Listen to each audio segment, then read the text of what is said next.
Bonjour à toutes et à tous, bon réveil matinal, bienvenue ce Free Matin, ce rendez-vous matinal d'information, d'analyse et de divertissement sur ESAE TV.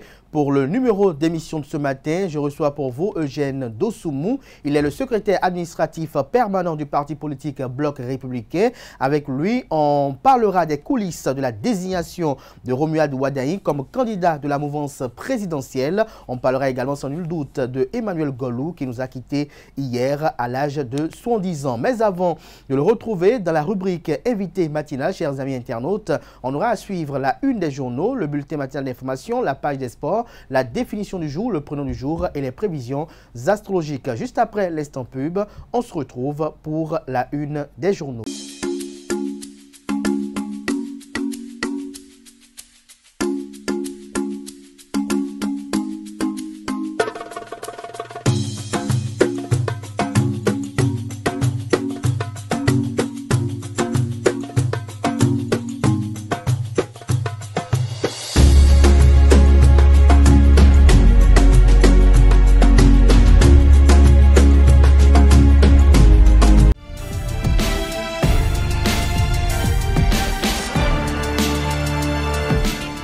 Bonjour à nouveau, chers amis internautes. Nous démarrons cette une des journaux, comme il est de tradition sur ESAE TV, par le quotidien Maison, le quotidien béninois d'information générale et d'analyse L'Informateur, qui ce matin en manchette nous titre « Présidentielle de 2026, Léon Basile Arrossi suscite la polémique ». Le Canard écrit avec illustration du concerné, notamment le deuxième vice-président du Parlement béninois. Le Canard écrit que si la lettre qui fait le tour de la toile ravit les partis politiques de la mouvance présidentielle et les multiples soutiens du candidat Romuald Wardani, elle suscite des polémiques dans le camp des militants du parti politique Les Démocrates qui, désorientés, voudraient l'entendre dire de la bouche de l'honorable Arrossi lui-même. Pourtant, tout semble évident et si clair, estime Le Canard. Lisez son article en phase avec ces quelques lignes publiées en manchette à la page 3 de sa proposition. Assemblée nationale, le budget de l'institution parlementaire pour l'année 2026 adopté à l'unanimité. Des précisions à la page 4 de la proposition. On lit à l'oreille droite de l'informateur de ce matin, journal école, commission électorale nationale autonome Sénat, démarrage effectif de la délivrance des parrainages. Un titre qui convie les fidèles lecteurs à lire dans les colonnes de sa parution les différentes productions journalistiques du jour des étudiants en formation sur les différents campus de l'ESAE, l'école supérieure d'administration, d'économie, de journalisme et des métiers de l'audiovisuel ESAE qui est présente à Cotonou, à Boumé-Calavi et Parakou. ESAE, dont la rentrée universitaire 2025-2026 est prévue pour le 15 septembre prochain, conformément au calendrier gouvernemental. On lit à présent la une du quotidien national d'information, choix de la mouvance présidentielle. Nicéphore Dieudonné Soglo apprécie la candidature de Romuald Wardani. Le Canard écrit noir sur blanc que depuis Paris, où il séjourne, l'ancien président de la République du Bénin, Nicéphore Dieudonné Soglo, a réagi à l'actualité politique nationale. Dans une déclaration rendue publique, le premier président démocratiquement élu du Bénin s'est exprimé sur la désignation du ministre d'État Romuald Wardani comme candidat de la mouvance présidentielle pour l'élection présidentielle de 2026. Lisez l'article compte rendu de cette déclaration à la page 3 de la proposition. On peut lire également à la une de La Nation de ce matin, 80e anniversaire de la victoire de la guerre de résistance du peuple chinois. Garder l'histoire à l'esprit, défendre la paix et bâtir l'avenir. L'article qui renseigne à la page 7. Fraternité à présent, notamment en manchette, lutte contre le chargement hors gabarit et surcharge des véhicules interceptés et désormais retirés de la circulation. L'ANAT, l'Agence nationale des transports terrestres, le CNSR, le Centre national de sécurité routière et la police républicaine mobilisée pour les contrôles inopinés. Présidentielle de 2026, l'énigme Arrossi, le talon d'Achille de Les Démocrates. On lit à présent la une de Le Matinal.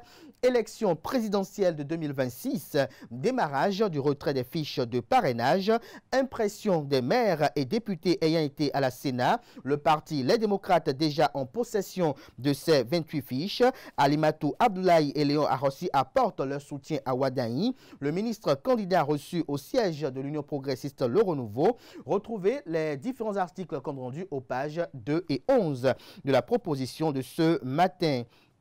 Commission béninoise des droits de l'homme, la nouvelle mandature prend ses marques, les membres chez le président de la Cour constitutionnelle. Matin libre à présent, participation de l'opposition à la présidentielle de 2026, les 28 parrainages au chaud chez l'ancien président de la République, actuel président du parti politique d'opposition Les Démocrates. Arossi donne une leçon de démocratie à la rupture. Lisez l'article du journal à la page 2 de sa proposition. Désignation de son candidat par le chef de l'État, Corneille Atindéou salue le choix de Romuald Ouaddaï. Le Béninois libéré sur charge et hors gabarit. Fin de la tolérance, place à la répression ferme. L'article dans les colonnes de la page ce matin de Le Béninois libéré qui communique à sa une, développement local, dynamisme de la commune d'Abomey-Calavi, le préfet Jean-Claude Kodia, fier du maire Angelo Arondino. Choix du candidat de l'opposition, peut-on lire également à la une de Le Béninois libéré de ce mercredi matin, l'épreuve qui va faire exploser la maison. Plusieurs cadres n'attendent que Yahi se trompe pour partir. De quoi parle le Canard? Lisez son article analytique dans les colonnes de sa parution. Le potentiel en manchette communique également, lutte renforcée contre le chargement hors gabarit et la surcharge des véhicules en infraction interceptés, les routes désormais sécurisées, mentionne le Canard. Disparition d'un géant de la politique béninoise, Emmanuel Golou, dinosaure béninois, rejoint l'Orient éternel. Deuxième vice-président du Conseil économique et social CES, l'ancien ministre ex-député et ex-président Afrique de l'Internationale socialiste. Il s'était au terme d'un parcours politique hors pair. Recours sur le parcours emblématique à la page 4 de la proposition. On lit également à la une de Le Potentiel de ce matin, Société béninoise d'énergie électrique, le DRH, le directeur des ressources humaines, Niquez Antonio, arrêté et placé en garde à vue à la brigade économique et financière. Les raisons vous sont exposées à la page 2 de la proposition. Le meilleur ce matin à la une, élection présidentielle de 2026 au Bénin. Plus qu'un dauphin, Romuald Ouaddaï, le recours de Patrice Talon pour déstabiliser l'opposition. En 72 heures, le technocrate est devenu l'homme du peuple. On lit à présent, montre cette info, mais avant, restons toujours à la une de Le Meilleur, notamment en manchette. L'honorable Léon Basile Arossi, à propos du choix du candidat Romuald Ouaddaï, je cite, « Vous êtes mon candidat à moi aussi », fin de citation. Lisez l'intégralité de sa lettre de félicitations adressée au candidat de la mouvance dans les colonnes de la page ce matin de Le Meilleur. Toujours dans la même veine des soutiens au candidat Romuald Ouaddaï, Monde 7 Info communique ce matin en manchette. Désignation de Romuald Ouaddaï pour des élections présidentielles de 2026. Le président du groupement des importateurs de produits congelés, GIPC, Marcel Azonissou, félicite le chef de l'État Patrice Talon pour ce choix judicieux. Le président du groupement des importateurs des produits congelés affirme que ce choix est celui que Dieu veut pour la continuité des actions de développement. Lisez sa tribune dans les colonnes de la page ce matin du journal. L'événement précis à présent, après sa désignation pour la présidentielle de 2026, Romuald Ouaddaï reçoit un soutien massif de Soglo, des opposants et autres. Il fera encore mieux que Patrice Talon, assure Ousmane Batoko. Le député démocrate Basile Arossi apporte son soutien à Ouaddaï. Lisez l'article du journal, notamment avec les différents comptes rendus des soutiens de Romuald Ouaddaï aux pages 2, 3, 4, 5, 6 et 7. On lit également à la une de l'événement précis de ce matin, examen du projet de budget du Parlement. Le budget 2026 à l'Assemblée plébiscité, 33,85 milliards de francs CFA contre 29,318 milliards de francs CFA en 2025. Le premier quotidien économique du Bénin, l'économiste ce matin en manchette, parle d'inclusion financière en Afrique. Le paiement instantané, un levier puissant mais pas unique. L'article à la page 3. L'indépendant ce matin pour ses lecteurs, élection présidentielle de 2026. Quand le soutien de Soglo devient un signe annonciateur de victoire, de quoi parle le Canard, lisez l'article à la page 3 de sa proposition. Visite au siège de l'Union progressiste Le Renouveau après celui du bloc républicain. Joseph Djogbenou adoube Romuald Wadaï. En raison de la fête de Maouloud, les examens nationaux de licence reportés à lundi prochain, nous informe l'Indépendant. En illustration, la photo de la ministre de l'Enseignement supérieur et de la Recherche scientifique en la personne de Éléonore Yahi Ladécan. Bénin intelligent, Wadaï de ministre à Dauphin. Les premiers pas symboliques. En illustration, une image du candidat sur laquelle on l'aperçoit aux côtés du président du parti politique Union progressiste Le Renouveau, Joseph Djogbenou. Le matin à présent, Assemblée nationale, budget 2026 de l'institution parlementaire voté à l'unanimité, une augmentation de 12,85% pour la modernisation du Parlement, l'article 133 du règlement intérieur mis en conformité. Présidentielle de 2026 au Bénin, division, ambition et calcul, que veut vraiment l'opposition, s'interroge le titre. En illustration, la photo de l'ancien président de la République, président du parti politique d'opposition, les démocrates, en la personne de Thomas Boni Yahi. Info Matin, tractation avant l'élection présidentielle de 2026. Patrice Talon, maître du jeu, même en fin de mandat. La Nouvelle Tribune à présent, délivrance des fiches de parrainage pour la présidentielle de 2026. La Sénat donne le coup d'envoi. Disparition de feu Vincent Folly. 4 ans déjà, nous rappelle la Nouvelle Tribune. Le quotidien Nasiara, incompris depuis hier, a rossi entre sincérité et honnêteté politique. De quoi parle le Canard, lisez l'article dans les colonnes de sa parution. Les 4 vérités, désignation du candidat de la mouvance présidentielle de 2026, les conseils du patriarche Karim Da Silva à Romuald Wadaï. Je cite, je lui demande humblement d'emprunter en toute sagesse la voie que lui montrent les actions du président Patrice Talon et de faire mieux que lui. Après le bloc républicain, le candidat de la mouvance au siège de l'Union progressiste hier, l'article aux pages 2 et 3 de la livraison. On peut lire également à la une de les 4 vérités de ce matin. Carnet noir, décès hier de Emmanuel Golou, vice-président du Conseil économique et social à 70 ans. La dynamique Christelle Houdonbou Alioza adresse ses condoléances à sa famille et au bloc républicain. L'emblème du jour ce matin à sa une, élection présidentielle de 2026, Djogbenou déroule le tapis rouge à Wadaï. Lokossou mobilise pour la victoire KO. L'honorable Arossi ose la sagesse. Opposition hors jeu, se questionne le titre. Adiaché News, lettre de soutien à Wadaï et remise de la fiche de parrainage à Yahi Boni. Arossi entre loyauté partisane et calcul politique. Le scénario catastrophe ne guette-t-il pas les démocrates? S'interroge le titre. On passe à présent à l'événement du jour. Camp d'excellence et concours général 2025, le Bénin honore ses élites en mathématiques et sciences physiques. La tribune de la capitale, Romuald Wadaï de l'Okossa au sommet de la finance internationale, l'architecte de la renaissance économique du Bénin, les cadres du Grand Mono soutiennent sa candidature. Le quotidien L'Observateur, enregistrement des naissances au Bénin, Herbert Sogba détaille les atouts du guichet unique. Le pays émergent à présent. Vote du budget de l'Assemblée nationale pour la 9e législature. Vote du budget de l'Assemblée nationale 9e législature. Une enveloppe de 33 milliards 85 millions 700 909 francs CFA pour 2026 adoptée à l'unanimité des députés présents et représentés. Les parlementaires fiers du tandem Labiou Djibril Amadou, Chantal Aïe. Le Télégramme ce matin à sa une, Romuald Wadaï, candidat à la présidentielle de 2026. Un remaniement du gouvernement s'impose. L'avis de Joël Ataï Guédégbé à lire à la page 3 de la livraison. On lit à présent la une de Dynamisme Info.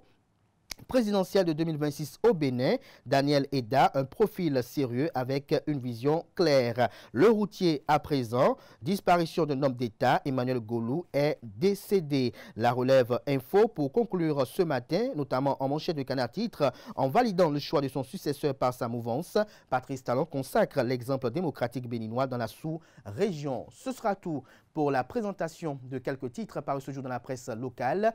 Les quotidiens sont disponibles dans les kiosques, également accessibles en ligne. Merci de votre aimable attention.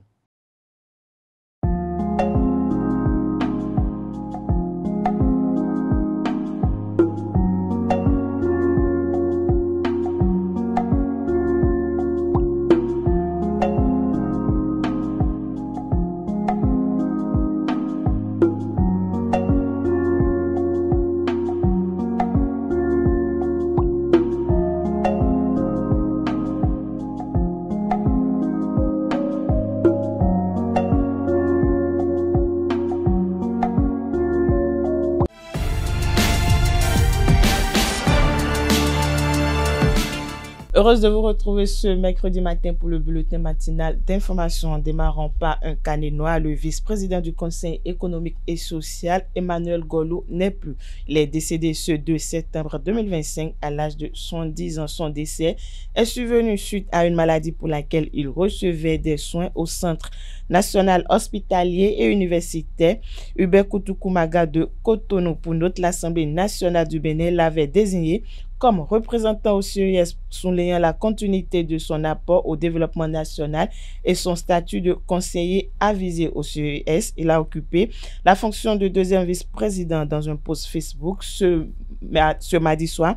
Le président du CES, Conrad Baguidi, a exprimé sa profonde émotion suite à l'annonce du décès. Il a salué Emmanuel Golou, un collègue engagé, un homme de conviction et de devoir dont l'expérience et la sagesse ont toujours servi le dialogue et le développement du Bénin. Dans un autre registre, à présent, au lendemain de sa visite au siège du Bloc républicain à Cotonou, le candidat de la mouvance présidentielle, Romuald Wardani, s'est rendu ce 2 septembre 2025 au siège de l'Union progressiste Le Renouveau. Face à ses hôtes, le dauphin désigné de Patrice Talon a exprimé sa gratitude pour la confiance placée en sa personne. Il a assuré vouloir inscrire son action dans la continuité des réformes entreprises depuis 2016. Le point des échanges dans cet élément signé Francis Fahmy. 48 heures après sa désignation, Romuald Wardani, candidat de l'Union progressiste Le Renouveau à l'élection présidentielle de 2026, a rencontré les membres de la direction exécutive nationale du parti le mardi 2 septembre 2025 au siège national annexe à Cotonou. C'est ici que Nestor Wardani, de vénérée mémoire, a travaillé à la fondation du parti. Le sort, le destin, les esprits, les esprits constellés ont tellement bien agi que c'est aujourd'hui le jour de l'anniversaire de sa disparition que nous vous recevons.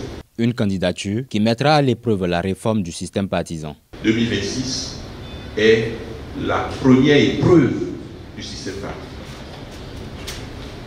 Nous vous avons choisi pour nous permettre d'éprouver positivement le système partisan. Nous vous avons choisi pour rassurer les uns et les autres que le président de la République n'a pas tort, que chacun de nous, nous avons raison de considérer que l'action politique, c'est dans le cadre d'un parti politique, dans le cadre de deux partis politiques importants. Vous êtes la clé du succès de la réforme du système partisan. La direction exécutive nationale salue la clairvoyance du président du parti. À celui qui incarne la sagesse stratégique et la rigueur organisationnelle de notre mouvement, le président de notre parti, M. Joseph Ifame Djobenu, que je vous demande d'ovation.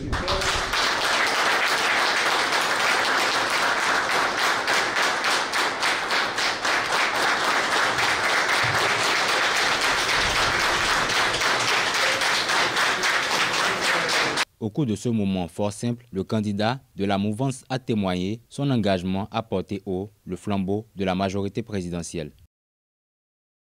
Toujours dans le même registre, dans une déclaration faite depuis Paris ce 1er septembre 2025, l'ancien président à l'aide du Renouveau démocratique, Nicéphore Dieudonné Soglo, a officiellement apporté son soutien à Romuald Wardani, désigné comme candidat de la mouvance présidentielle pour l'élection de 2026. L'ex-président n'a pas manqué de se prononcer sur le premier chantier que doit aborder ce dernier dès son avènement à la tête du pays. Il s'agira, selon lui, d'œuvrer à la libération de nos compatriotes en détention pour des motifs politiques et au retour des exilés politiques. Plus de détails dans cette capsule vidéo. Depuis Paris, où je séjourne actuellement pour des raisons médicales, j'ai suivi avec beaucoup d'attention les derniers développements de l'actualité nationale ce week-end au Bénin, mon cher pays. J'ai notamment suivi la désignation du duo de candidats des forces politique de la mouvance présidentielle soutenant le pouvoir du président Patrice Talon pour la course à la présidentielle de 2026. Mon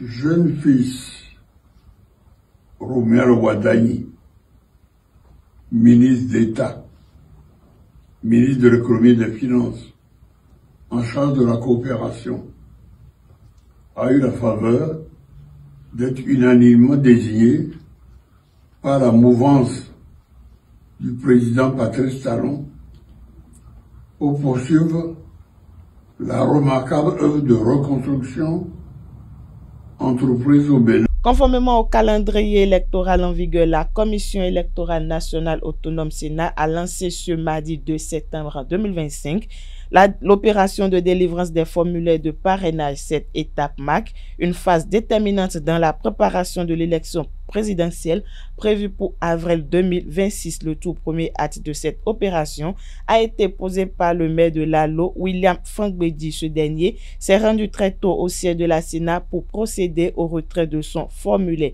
À sa suite, les députés du Parti Les Démocrates se sont aussi rendus à la Sénat pour retirer leur fiche de parrainage. L'opération de délivrance des formulaires de parrainage est ouverte chaque jour, ouvrable de 8h à 17h et se poursuivra jusqu'au vendredi 12 septembre 2025. Pour note, chaque candidat à la présidentielle doit bénéficier du parrainage d'un nombre donné d'élus, c'est-à-dire maire ou député, pour que son dossier soit jugé recevable.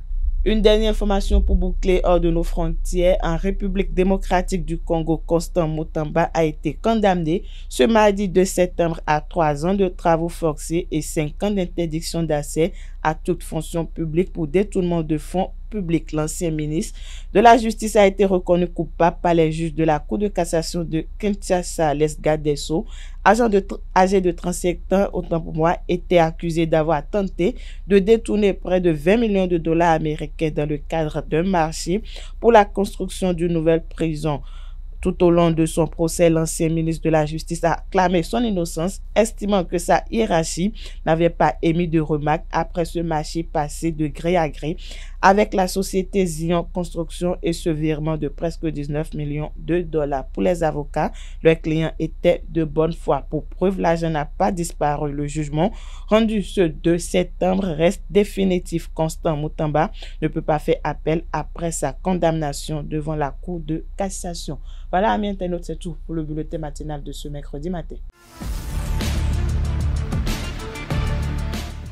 Bonjour à toutes et à tous et bienvenue dans la page des sports de ce mercredi. Les Guépards U17 du Bénin ont livré un match amical face à leurs homologues du Togo ce mardi au stade municipal de Lomé. La rencontre s'est soldée sur un score de parité, un but partout après 90 minutes de jeu disputés. Les jeunes béninois ont montré de belles dispositions techniques et une solidité défensive et encourageante.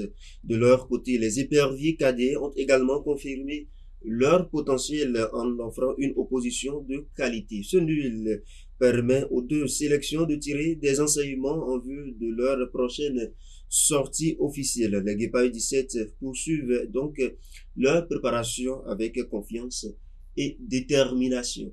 Mini-football à présent, la saison 2025-2026 du championnat national de mini-football démarre le samedi 13 septembre prochain à partir de 14h sur le terrain d'Apapa Pondéo. Plusieurs clubs masculins et féminins sont repartis en poule dans les zones sud A et B pour une compétition relevée. Chez les hommes, on retrouve notamment Cosmos Ramsès Dagbe FC, Asso Fossa, Éternel FC et bien d'autres formations. Chez les dames, 6 équipes sont engagées. Il s'agit notamment de Victoria FC, Wano FC et AJS Lyonceau également qui sont engagés pour cette nouvelle saison pleine de défis.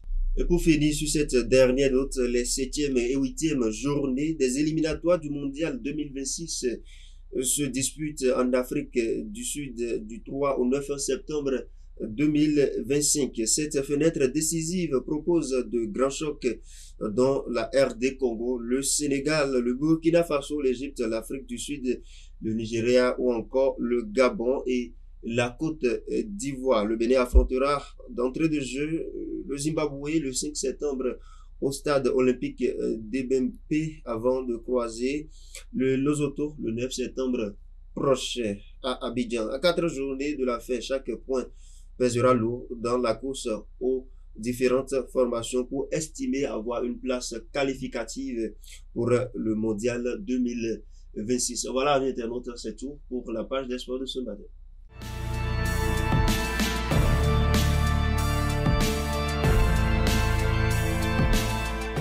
À toutes et à tous, bonjour. OKLM est un acronyme phonétique de au calme utilisé pour décrire un contexte posé relax. OKLM est utilisé pour exprimer l'état passif dans une activité. Chez amis internautes, il s'agit d'une expression popularisée par le rappeur Booba qui en a ensuite fait une chanson. Il s'agit d'une abréviation qui a donné naissance plutôt à plusieurs médias relatifs au rap. Il est surtout employé par les adolescents et les jeunes adultes à l'écrit sur les réseaux sociaux pour qualifier quelqu'un qui se trouve dans une situation ou une position tranquille, confortable, quelqu'un qui est serein, posé.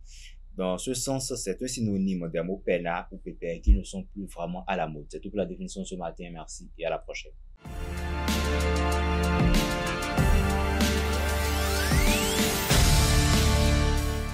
Grégoire, amis internautes, c'est le prénom dont nous parlons ce matin. Issu du grec Grégorios, le prénom Grégoire signifie vigilant, éveillé. Il reflète une personnalité attentive et persévérante. Grégoire est sérieux, réfléchi et patient. Derrière une certaine réserve, il cache une sensibilité, une profonde matière de sensibilité qui donc inspire naturellement confiance à cette personne ou aux personnes qui portent comme prénom Grégoire. Le 3 septembre, on parle généralement de ce prénom et en amour, Grégoire se montre fidèle et rassurant. Il recherche une relation sincère, durable, fondée sur l'écoute et l'harmonie. Amis internautes, retenez que les personnes qui portent comme prénom Grégoire incarnent la vigilance, la sagesse, la sincérité et la fidélité. Intemporel, c'est un prénom qui demeure un symbole de confiance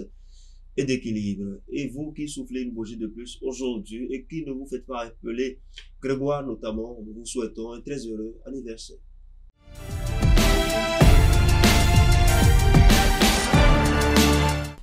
Bonjour amis internautes, bienvenue dans l'horoscope du jour. Bélier, ne faites pas de forcing pour atteindre vos objectifs. Montrez-vous diplomate et prenez le temps nécessaire. Amis du signe Taureau, vous allez vous attaquer courageusement aux tâches de la journée en émaillant de vos activités d'une pointe d'humour. Gémeaux, à présent, vous mettez toute votre énergie pour régler au mieux une affaire de carrière, de statut social qui vous embête depuis un bon moment. Cancer, à présent, les réalités pratiques vous seront moins supportables aujourd'hui. Eh bien, soyez raisonnable dans vos investissements. Lion, vous allez multiplier les activités et les projets, mais prenez garde à ne pas trop vous disperser. Et puis, on poursuit avec les Vierges sur le plan professionnel ce matin. L'ambiance sur le lieu de travail sera particulièrement agréable. Vous aurez à cœur de voir vos efforts reconnus à leur juste valeur. Vous allez cultiver des contacts importants au cours de cette journée. Balance, votre supérieur pourrait vous confier de nouvelles responsabilités. Vous êtes à la hauteur, dit les astres du jour, et puis c'est le moment de le prouver réellement. Scorpion, dans le domaine professionnel, vous savez ce que vous voulez, doté d'une grande énergie, vous irez droit au but, quitte à doubler certains de vos collaborateurs. Sagittaire, c'est le moment ou jamais de réaliser des projets professionnels et qui vous tiennent à cœur depuis un bon moment. Et on poursuit avec les Capricornes ce matin. Si vous ne prenez pas garde, vous risquez de vous laisser déborder par le travail aujourd'hui. Faites preuve de plus d'organisation et prévoyez également mieux votre temps. afin de ne pas vous laisser surprendre. Avant-dernier signe du zodiaque Verseau, aujourd'hui la chance sera de votre côté. Le ciel vous fera de nombreuses faveurs si vous savez être réceptif. Et puis, comme d'habitude, nous allons boucler avec les poissons. Vous serez probablement sollicité par de nouveaux projets. N'acceptez pas de responsabilités trop lourdes parce que vous connaissez vos limites. Et voilà, c'est tout pour l'horoscope du jour.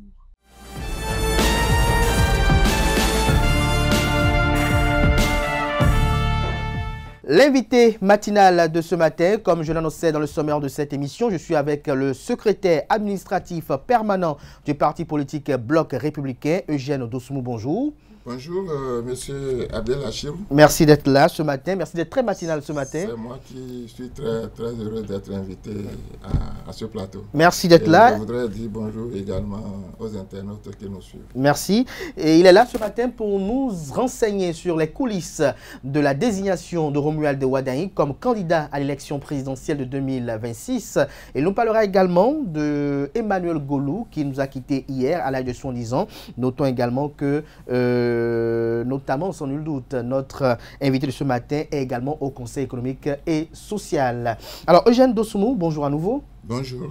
Alors, dites-nous, Romuald Wardani désigné candidat pour le compte de la mouvance présidentielle. Est-ce que, personnellement, vous avez été surpris? Oui. Parce qu'il y avait des polémiques aussi en temps que Patrice Talon ferait un troisième mandat. Il y avait beaucoup de spéculations de part et d'autre. Exactement. Bon, mais vous me permettez de revenir sur une émission que j'avais déjà passée avec vous ici le 2 février 2025, où cette question, vous me l'aviez posée, et je vous disais que moi, je croyais en la parole du président de la République, le président Patrice Talon, qui n'avait à l'époque cesse de dire qu'il va passer la main. Et vous avez constaté qu'au fil des jours, depuis ce temps-là, il disait toujours, toutes les couches de la population qu'il rencontrait, il leur disait toujours. Mais les Béninois doutaient toujours. Bon, mais, et là, il offre la surprise à tous les Béninois que lui, il tenait, disons, à sa parole. Et il a un profond respect pour les dispositions constitutionnelles qui, dans ce cadre précis, il est venu renforcer. Parce qu'au départ, on disait que nul ne devrait faire plus de 2 mandats. Et quand lui il est arrivé, il a encore renforcé ce dispositif constitutionnel en disant nul de sa vie ne saurait faire plus de 2 mandats. Donc il tenait à ça. Parce que quand vous approchez le président Patrice Talon et que vous l'écoutez, vous savez déjà à peu près le type d'homme qu'il est, la vision qu'il a de la chose. La vision que moi je lis chez lui, par exemple, c'est que nul n'est éternel et quelles que soient vos compétences, vos visions, votre savoir-faire par ailleurs, il y a un moment où vous atteignez le seuil de l'obsolescence. Et avant ça, il va falloir que vous passiez la main pour que vous puissiez, avec le recul, regarder avec vos successeurs et au besoin, prodiguer vos conseils par rapport à l'expérience que vous avez déjà vécue avant eux. C'est comme ça que je lis souvent l'approche du président Talon. Et l'autre chose que je voudrais dire par rapport à la désignation du ministre d'État Romuald Wardani, oui. Et ça, c'est aussi, dans une certaine mesure, une surprise. La surprise est que ce que nous avons l'habitude d'observer au Bénin ou ailleurs, vous constatez que c'est celui qui est au pouvoir qui généralement laisse les autres candidats s'exprimer, déposer leur candidature, et c'est pratiquement au dernier moment, voire même aux dernières heures de clôture des inscriptions, que le pouvoir révèle son problème. Révèle sa candidature. Ici, le président Talon a pris tout le monde de coup, j'allais dire la mouvance, la majorité gouvernementale a pris de coup tout le peuple béninois et c'est lui qui annonce en premier lieu sa candidature. Disons que à ce niveau, c'est également une surprise. C'est également une surprise. Mais une question, Eugène Dossoumo. Quel est le processus qui a conduit à la désignation de Romuald Wadain? Vous êtes le secrétaire administratif permanent du parti politique Bloc républicain, haut cadre de la dite formation politique. Est-ce que vous pouvez nous décrire, sans langue de bois, le processus qui a conduit à la désignation de Romuald Wadain? Ou bien il a été imposé? Imposé, non. Imposé, non. Par contre, le processus qui a conduit à sa désignation, je ne peux parler que du processus du parti Bloc républicain, que je connais très bien. Allez-y. Le processus commence par l'identification d'un candidat par le secrétariat exécutif du parti. Le secrétariat exécutif, pour ce qui concerne le Bloc républicain, est composé de 9 membres. Oui, lesquels? Le président. Le ministre d'État Abdoulaye Biotchané. Abdoulaye Biotchané. Oui. Et 8 vice-présidents. Donc ce sont eux qui se réunissent et qui, en regardant, disons, en observant le profil caricatural, se disent, ah, au sein de la classe politique, c'est telle personne qu'on a identifiée. Une ou deux, je ne sais pas. Mais ils finissent par trancher. Et le secrétariat exécutif soumet ce choix au bureau exécutif national. Je dis, le secrétariat exécutif soumet au bureau exécutif national composé de 53 membres. Donc les 53 membres du bureau exécutif national ont été informés du choix du secrétaire exécutif qui portait sur Romuald Wadain. Et ce qu'on a même fait encore en plus, pour cette fois-ci, nous avons cru devoir élargir le secrétariat et le bureau exécutif national à tous les acteurs politiques de notre pays, de notre parti. Et à savoir les députés qui ne sont pas forcément membres du bureau exécutif national, les ministres qui n'en sont pas membres également, et puis les maires, tous nos maires. Donc, c'est dit que depuis le sommet jusqu'à la base, nous avons cru devoir informer tout le monde avant d'aller soumettre cette proposition maintenant au chef de l'État. C'est vrai qu'il y a une étape, mais c'est une étape ultérieure. Le bureau politique va devoir investir le candidat.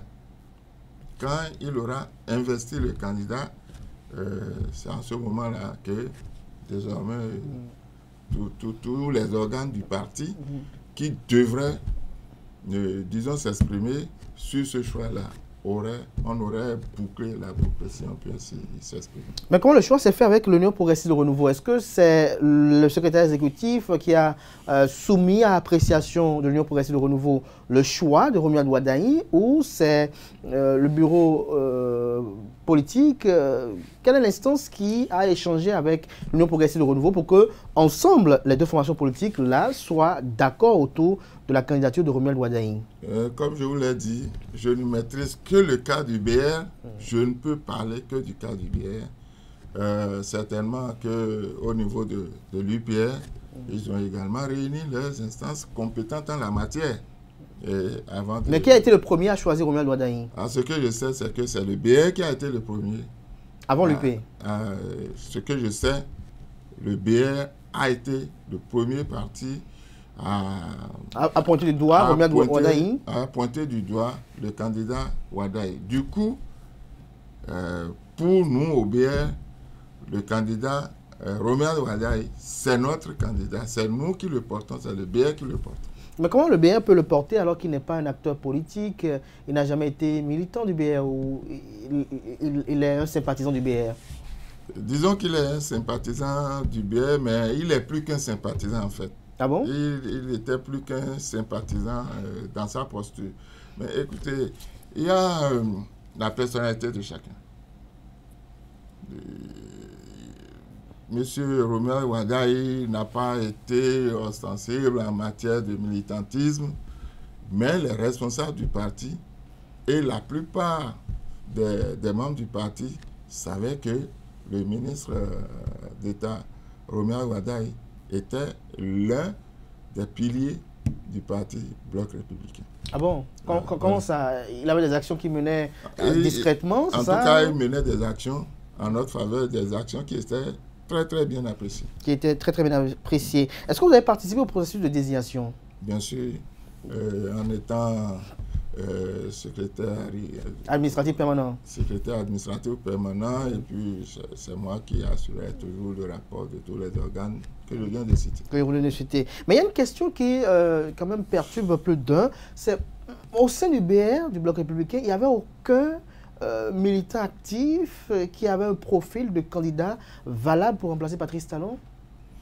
Bon, c'est là qu'il faut saluer l'humilité de la plupart de ceux qui aspiraient à occuper cette fonction au sein du parti Bloc républicain. Il y en avait beaucoup. Oui. Mais qu'est-ce qu'on vient avait de plus, oui? Excusez-moi. Oui. Il y en avait beaucoup qui aspiraient à ça, mais qui ont dû taire leur ambition pour dire il faut choisir le meilleur de tout le monde. Ce que Romuald Wadaye avait de plus, et qui est intéressant dans la question précédente que vous avez posée, à savoir est-ce qu'il était du biais, est-ce qu'il n'était pas du biais. La discrétion de l'intéressé faisait de lui quelqu'un qui était à équidistance de tous les partis animant, disons, la mouvance présidentielle. De telle sorte que cette posture a mis presque tous les partis à l'aise pour dire un tel personnage pouvait faire, disons, l'unanimité entre les partis soutenant les actions du gouvernement. Et vous avez dû constater qu'à ce jour, en tout cas depuis l'annonce de sa candidature, je n'ai pas encore rencontré un seul parti de la mouvance élever une quelconque contestation. Mieux, ce que j'apprends même, c'est que au sein même de l'opposition, il y a des voix. Je n'ai pas les moyens pour contrôler, mais avec l'actualité, bon, je ne veux pas dire que... Léon Basile Rossi. Oui, par exemple. Donc, tous ceux-là qui sont des voix les plus autorisées, qui se sont élevés pour appuyer ce choix, pour dire que ce choix est un des meilleurs. Bon, ben, je crois que à ce jour, je n'ai pas encore vu dans l'histoire de notre pays, l'histoire politique, encore que j'en ai beaucoup vécu, une candidature qui, à défaut de faire l'unanimité, rassemble autant de voix autour d'elle. Autour d'elle. Mais dites-nous, Romuald Wadaye, certains estiment qu'il n'était pas très accessible. Certains l'ont dit ainsi, par exemple, qu'il est parfois intransigeant. Et oui, la fonction qu'il occupait l'obligeait à adopter une telle posture. Tenez, je vais vous donner un exemple de moi-même. Quand j'étais au secrétariat général du gouvernement, moi... Vous étiez le secrétaire général? Et quand j'étais au secrétariat secrétaire général du gouvernement, oui.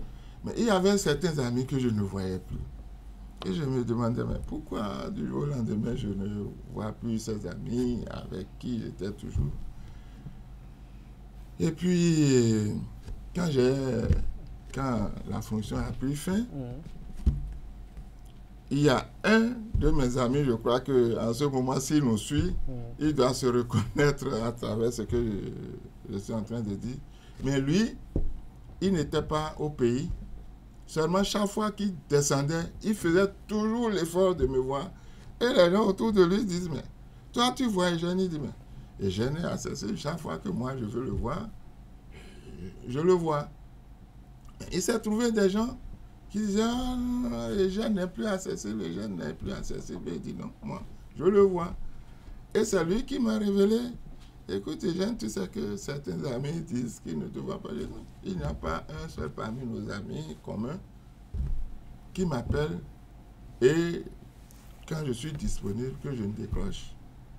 Je les décrochais tous, enfin tous ceux qui m'appellent. C'est bien plus tard que je me suis rendu compte que la fonction même limite l'accessibilité.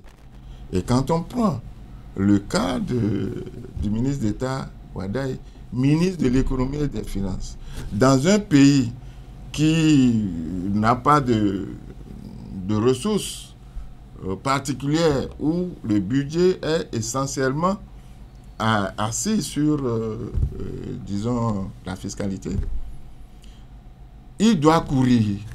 Là où d'autres doivent aller à une certaine vitesse, lui doit aller à une vitesse double, voire triple. Cependant, comme cet ami, le mien, il y a beaucoup d'amis de Romuald Wadaye qui avaient accès à lui. Moi, j'en connais qui avaient accès à lui. Et ça veut dire que le côté humaniste, humanitaire de l'intéressé reste là.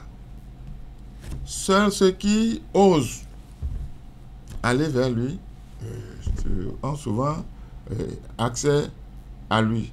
Il n'avait pas beaucoup de temps pour recevoir le peuple dans son salon, etc. etc. La fonction obligeait. Mais je suis sûr que maintenant, ce côté humaniste de lui va être beaucoup plus développé. Vous allez constater que, contrairement à ce que les gens peuvent penser de lui, il n'est pas comme ça. Alors, Romuald Wadaye, il est donc gage de la continuité de l'œuvre entamée par Patrice Talon, selon vous, dans la mouvance présidentielle? Je crois que non seulement il est gage de la continuité de l'œuvre entamée par Patrice Talon, mais Patrice Talon et le peuple béninois n'attendent pas de lui qu'il soit seulement continuité, mais qu'il fasse mieux que ce que le président Patrice Talon a fait.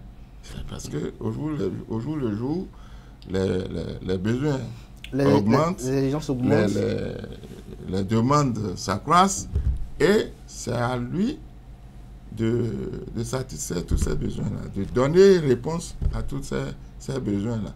Des besoins qui, certainement dans le contexte du président Patrice Talon, ne s'étaient pas exprimés, vont s'exprimer.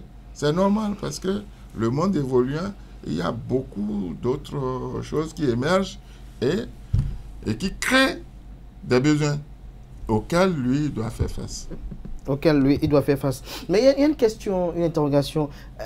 Pour vous, au regard de votre responsabilité, je vais la poser. Est-ce que Mariam Charit Talata est désignée déjà vice-présidente? Pas à ma connaissance. Au moment où, d'ailleurs, nous, les organes de notre parti approuvaient la candidature de Romuald Wadaye, la question aussi s'était posée. Et nous, unanimement, nous avons demandé à notre secrétariat exécutif, comme il l'a toujours fait, de continuer la réflexion et de voir si il est possible de désigner, de nous identifier une personne. Dans tous les cas, pour ce qui nous concerne, ce qui doit guider, disons, le choix du duo avec Romuald Wadaye, ça doit être l'intérêt général, comme c'est le cas pour le choix de Wadaye aussi. C'est l'intérêt général. Et l'intérêt général peut amener à dire, Madame Talata, il n'a fait que 5 ans. Si pour autant on ne lui reproche rien, et qu'elle a bien mené son œuvre dans l'intérêt général, pourquoi elle ne continuerait pas? Pourquoi elle ne continuerait pas? Ça, c'est des réflexions de Dossoumo Eugène. Ce n'est pas du BR, ce n'est pas de l'UPR, mais je dis, si l'intérêt général commande que ce soit elle, pourquoi pas?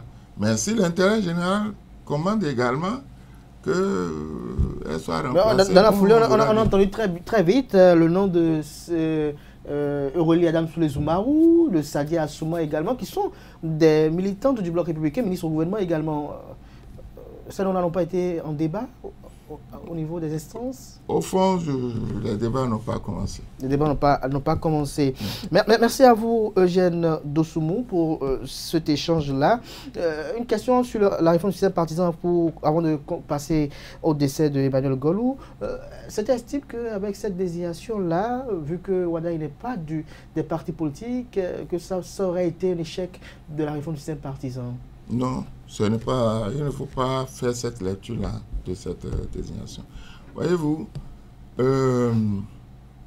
on pourrait parler d'échec si c'était le candidat lui-même, comme on a vu beaucoup faire, qui se pointe pour dire « je veux être candidat », sans le soutien d'aucun parti. Ou bien que le chef de l'État, sans consulter les partis, disent voilà le candidat que j'ai choisi. Non, ça n'a pas été comme ça.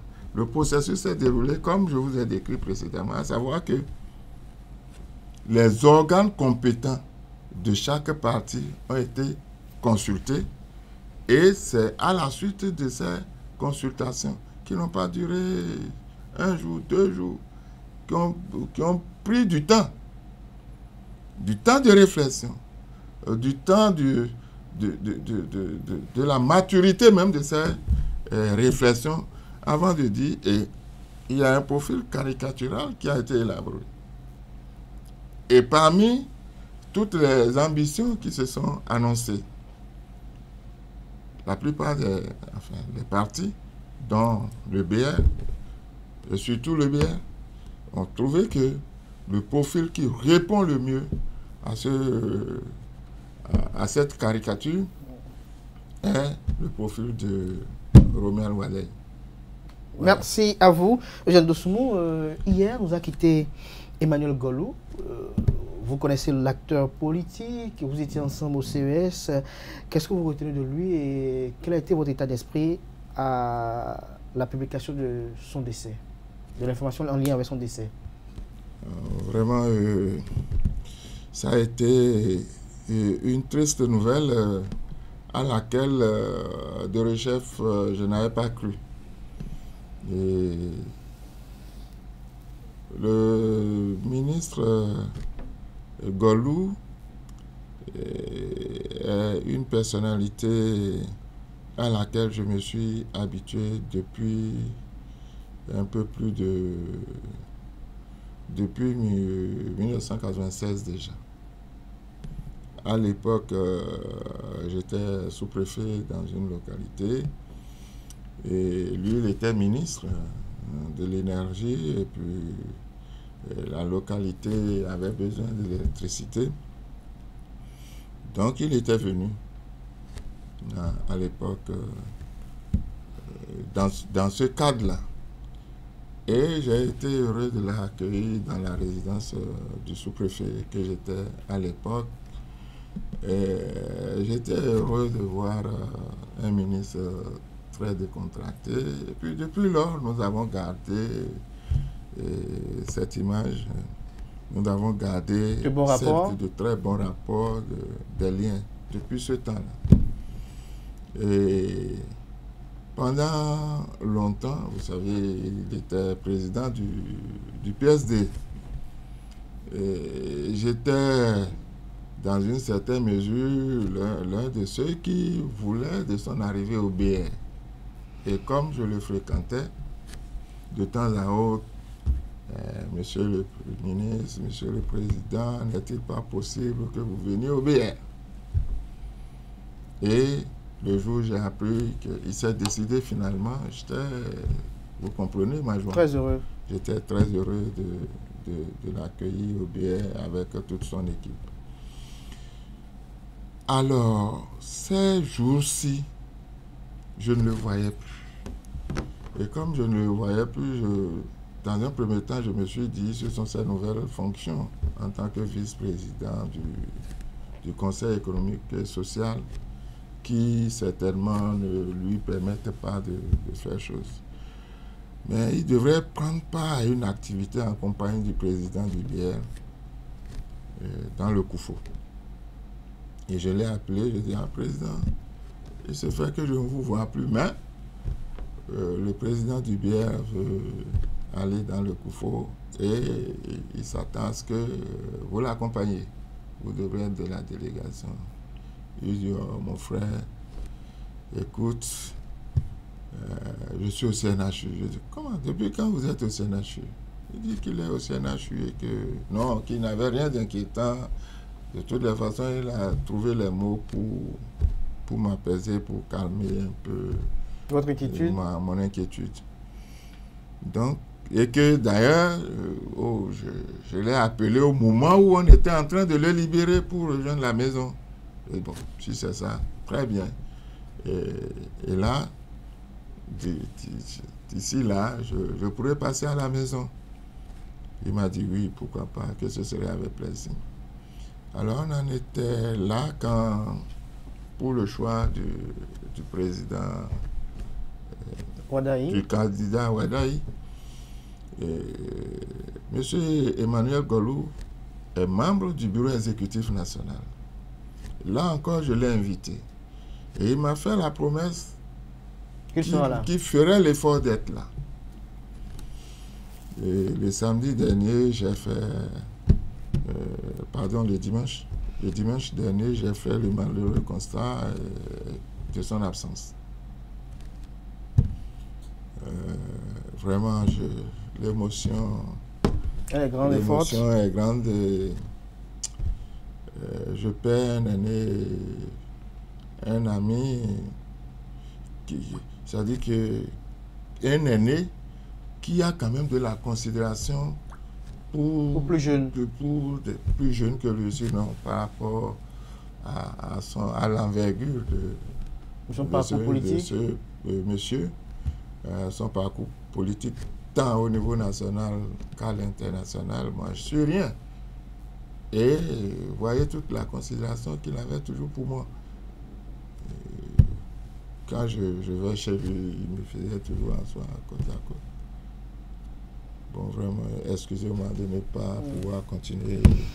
Merci, Eugène Dossoumo. On va s'en arrêter là. Que l'âme de l'illustre disparu repose en paix. Chers amis internautes, c'était à l'instant l'invité matinal de ce matin sur Free Matin. J'étais avec j'étais avec Eugène Dossoumo, secrétaire administratif permanent du parti politique et bloc républicain.